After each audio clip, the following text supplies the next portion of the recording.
ఈరోజు వరలక్ష్మి పూజ చేశాను. నేను చేద్దామని ప్రసాదాలు చేయడం స్టార్ట్ చేసి ప్రసాదం చేశాను. పులిహోర చేశాను, బూరెలకి పూర్ణాలు, ఇవి గారెలు, ఇవి చూస్తే శనగలు, ఇవే బూరెలు చేసాం. చూడండి బాగా వచ్చాయి కదా రౌండ్గా.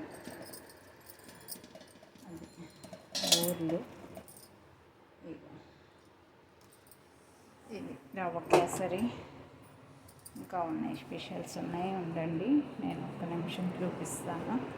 ఇది with decoration, my puja room decoration చూడండి. చీర ఇది మా కోడలిది, ఇది నాది కిందది. ఇవి గాజులు అమ్మవారికి, ఇవి పువ్వులు, ఇది తారన్స్ అమ్మవారికి, తమలపాకులు, ఇవి వెండి పువ్వులు. వెండివి చూసారా ఎలా ఉన్నాయో, బాగున్నాయా?